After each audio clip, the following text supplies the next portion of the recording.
The wind here does not merely blow, it possesses a voice, a low and ancient thrumming that vibrates through the very bedrock of the continent, a sound that has echoed across this white desert for 30 million years, long before human ears existed to hear it. Close your eyes and let your mind drift southward, past the green edges of the world, past the churning gray of the storm-tossed Southern Ocean, until the water turns to glass and the horizon disappears into a blur of diamond dust and pale blue light. We are entering the realm of the eternal winter, a place where the sun circles the sky like a wary watchman, afraid to set and afraid to rise, casting long violet shadows that stretch across the ice sheets for miles. In this vast, frozen cathedral, there exists a riddle, a physiological impossibility that has baffled biologists for decades. It is a question of energy and thermodynamics that should not add up. Consider this.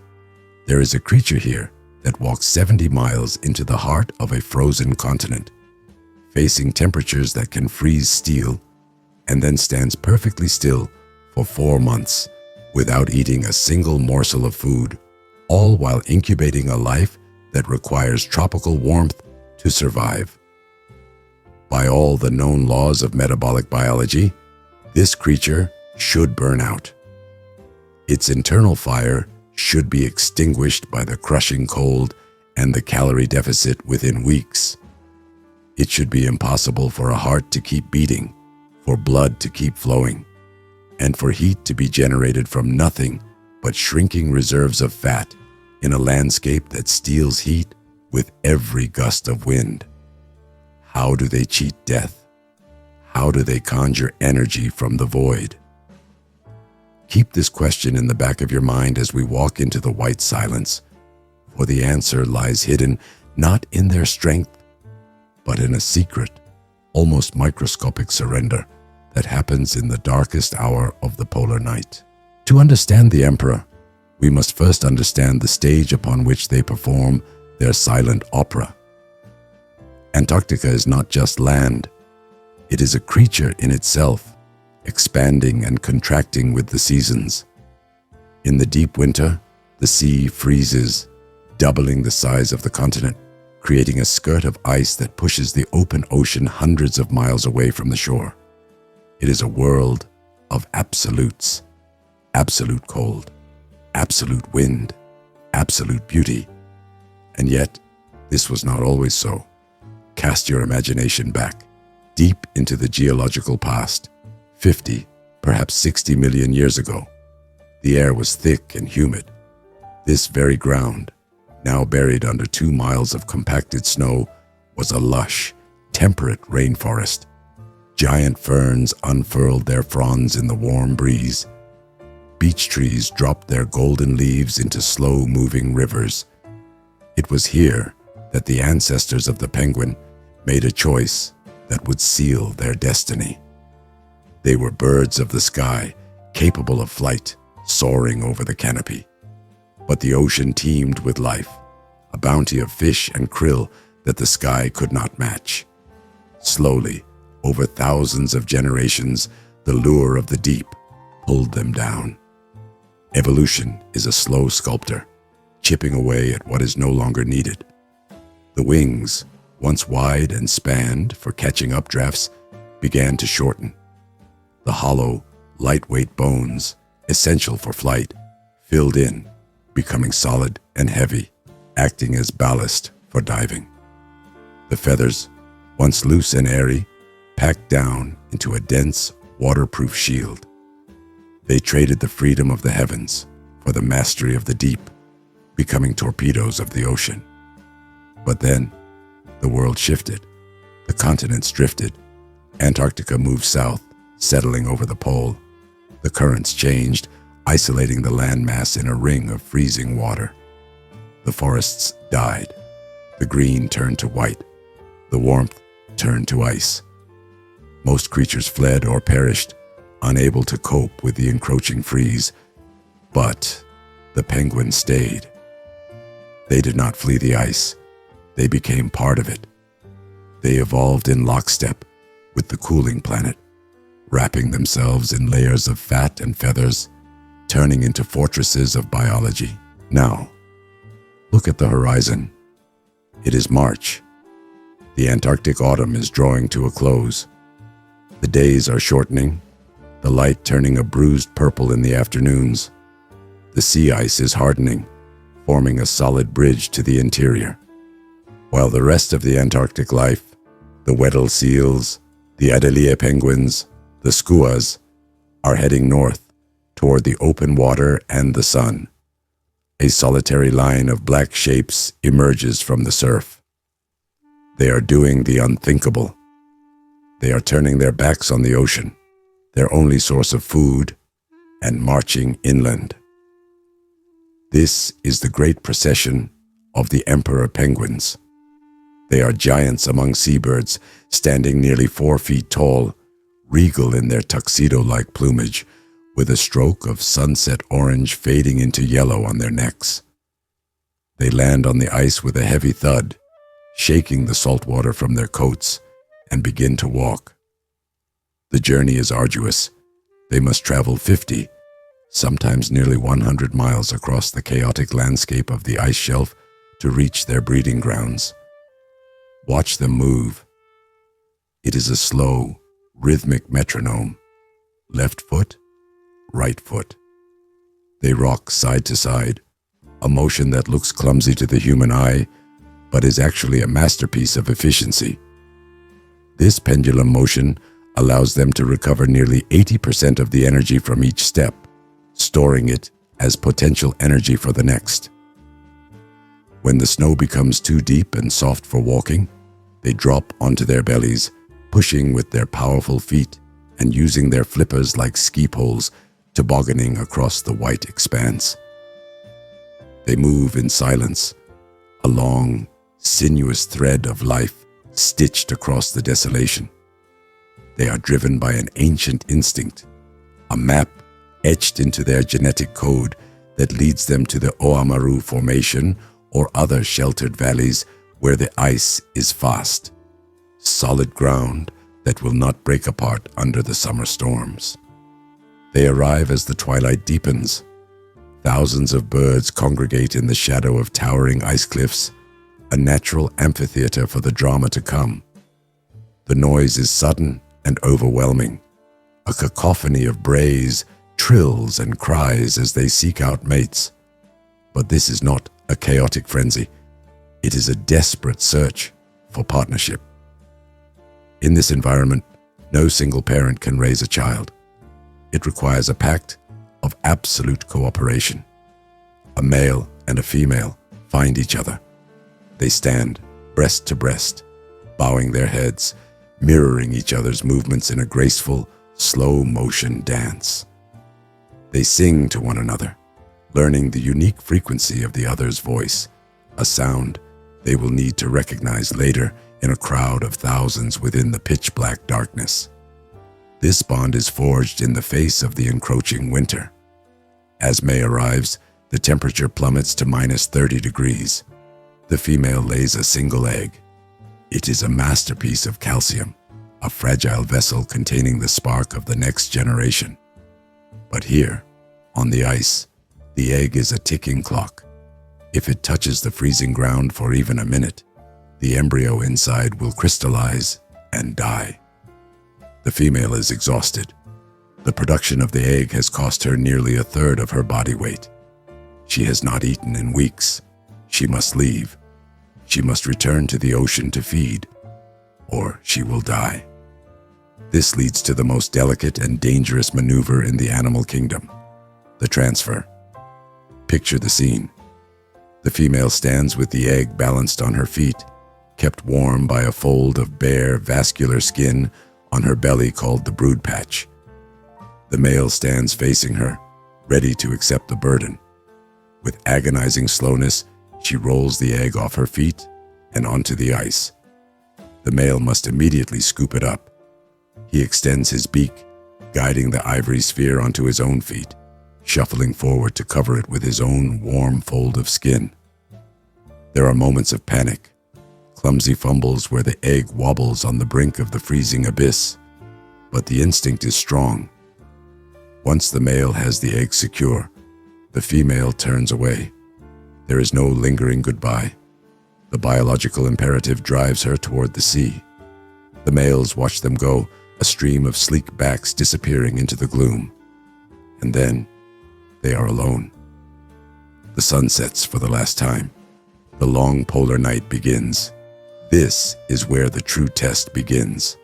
The males are now fathers and guardians, standing on an endless plain of ice, holding the most precious cargo in the world.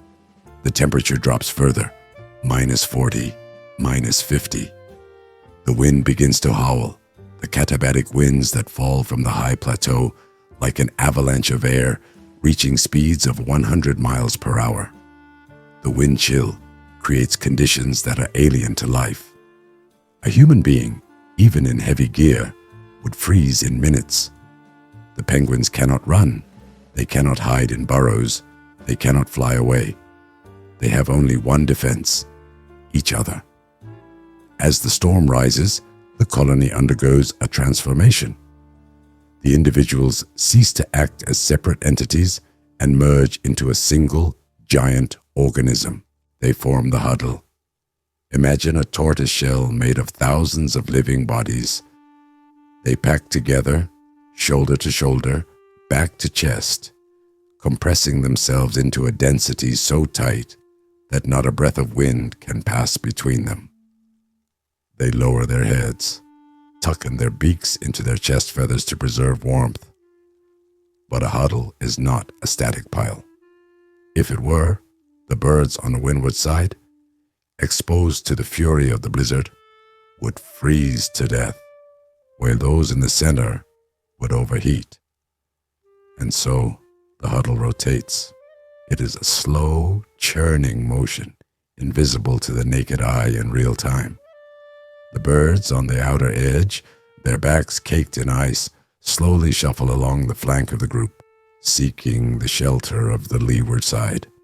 Inch by inch, they peel off the frozen exterior and work their way into the depths of the mass. Those who were warm in the center are gradually pushed outward, taking their turn to face the storm. It is a democracy of suffering and warmth, a continuous cycle of sacrifice. In the center of the huddle, the temperature can rise to a tropical 37 degrees Celsius. Steam rises from the mass of bodies, a ghostly pillar in the dark. But outside, the world is ending. The darkness is absolute. The wind screams, and here we return to the mystery, the trap we set at the beginning of our journey. How does the male penguin, standing there for 60, 70, 90 days, survive? He is burning calories to keep his body warm. He is burning calories to keep the egg warm. He is not eaten. His stomach is empty. By all logic, his reserves should fail. The answer lies in a biological marvel known as metabolic depression.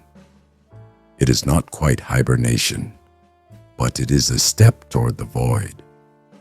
Deep within the huddle, when the male is warm and protected by his brothers, he allows his body to shut down.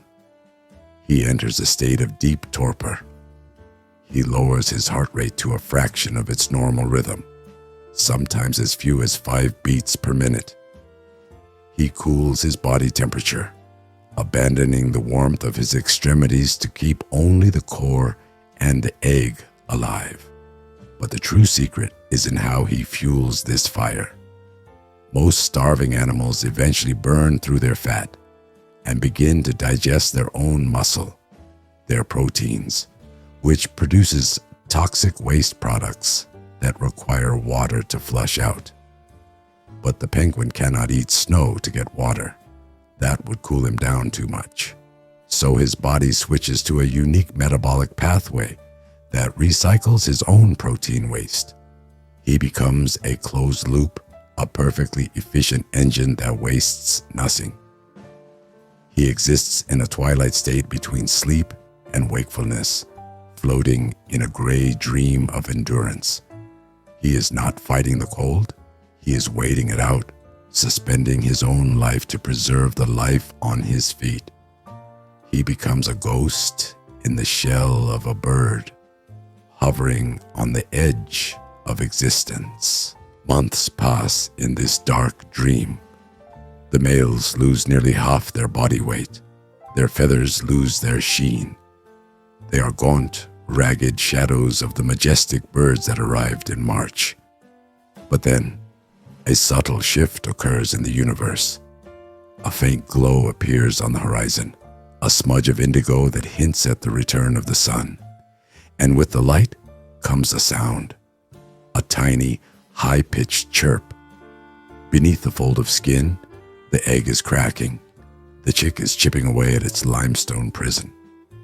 It is born into a world of feet and feathers, a gray ball of fluff that has never seen the sky. The father is exhausted at the very limit of his endurance. He has nothing left to give, and yet he summons one last miracle. From a specialized gland in his esophagus, he secretes a milky, protein-rich substance, a curd, that he feeds to the chick. It is his last reserve, a final gift of his own body to sustain the new life for just a few days more. He looks toward the horizon, desperate. If the female does not return now, both he and the chick will die. And then the silence is broken, not by the wind, but by a distant cry. Far away, at the edge of the ice, the females are returning. They have spent the winter in the open ocean, diving deep, gorging on krill and silverfish. They are fat, sleek, and bursting with energy. They slide across the ice, driven by the memory of the song they heard months ago. They reach the colony, which is now a chaotic nursery of noise. The female sings. The male, weak and starving, listens. He recognizes the voice. He calls back. They find each other in the crowd. The reunion is brief but intense. The female sees the chick for the first time. She takes over the duty, sliding the chick onto her feet, covering it with her warm brood patch. She regurgitates a belly full of food for the hungry infant. The male is released. His watch is ended. He is free. But he is a skeleton. He must now make the long, agonizing walk back to the sea to feed. He stumbles, slides, and pushes himself toward the water, a hero of the ace leaving the stage. The cycle continues. As the spring warms the continent, the ice begins to break up. The water comes closer to the colony. The chicks grow rapidly, gathering in creche, gangs of young birds, while both parents hunt. They shed their gray down, revealing the sleek, waterproof feathers of adulthood. By December, the height of the Antarctic summer, the ice edge has reached the colony. The young penguins, now fully grown, stand at the water's edge. They have never swum. They do not know what lies beneath the surface. But the ancient call is there. One by one, they dive. The water is shocking, cold, and liberating. They are no longer clumsy walkers. They are flying. They shoot through the blue depths, chasing the light, masters of a world we can only imagine. The winter is over. The struggle has been won. And as you drift into sleep, remember the guardians of the ice, standing still in the darkness, holding the fire of life against the cold, waiting for the sun that always, eventually, returns.